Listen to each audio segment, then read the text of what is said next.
ನಮಸ್ಕಾರ ವೀಕ್ಷಕರೇ, ಈಕೆಯನ್ನು ಒಮ್ಮೆ ನೋಡಿ.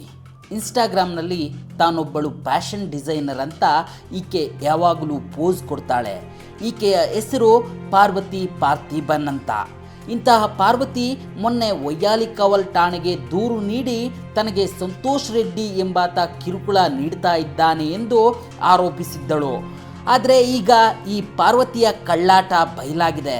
ಚೆನ್ನೈನ ಸಂತೋಷ್ ರೆಡ್ಡಿ ಅಸಲಿ ವಿಚಾರಗಳನ್ನು ದಾಖಲೆಗಳ ಸಮೇತ ಈಗ ಬಿಚ್ಚಿಟ್ಟಿದ್ದಾರೆ. ಹೌದು, ಪಾರ್ವತಿ ಸಂತೋಷ್ ರೆಡ್ಡಿ ಬಳಿ ತಾನು ಪ್ರಮೋಷನ್ ಕೊಡಿಸುವುದಾಗಿ ಲಕ್ಷಾಂತರ ರೂಪಾಯಿ ವ್ಯವಹಾರ ಮಾಡಿದ್ದಾರೆ. ಆದರೆ ಅದ್ಯಾವುದೂ ಆಗದೇ ಇದ್ದಾಗ ಸಂತೋಷ್ ರೆಡ್ಡಿ ಹಣ ವಾಪಸ್ಸು ಕೇಳಿದ್ದಾರೆ.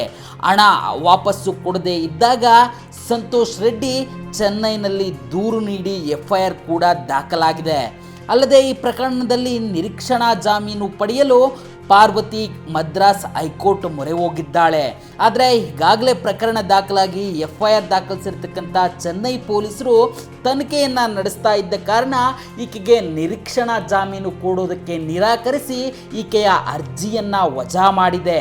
ಯಾವಾಗ ಮದ್ರಾಸ್ ಹೈಕೋರ್ಟ್ ಅರ್ಜಿಯನ್ನು ವಜಾ ಮಾಡ್ತೋ, ಇತ್ತ ಕಡೆ ಸಂತೋಷ್ ರೆಡ್ಡಿ ಕಾಸಿಗಾಗಿ ಪದೇ ಪದೇ ಫೋನ್ ಮಾಡ್ತಾ ಇದ್ರೋ, ಆಗಲೇ ನೋಡಿ ಈಕೆ ವೈಯಾಲಿಕಾವಲ್ ಪೊಲೀಸ್ ಠಾಣೆಗೆ ಹೋಗಿ ತಾನು ಸಂತೋಷ್ ರೆಡ್ಡಿ ಎಂಬಾತ ನನಗೆ ಕರೆ ಮಾಡಿ ಕಿರುಕುಳವನ್ನು ಕೊಡ್ತಾ ಇದ್ದಾನೆ, ಹ್ಯಾರಾಸ್ಮೆಂಟ್ ಮಾಡ್ತಾ ಇದ್ದಾನೆ ಅಂತೇಳಿ ಪ್ರಕರಣವನ್ನು ದಾಖಲಿಸ್ತಾಳೆ.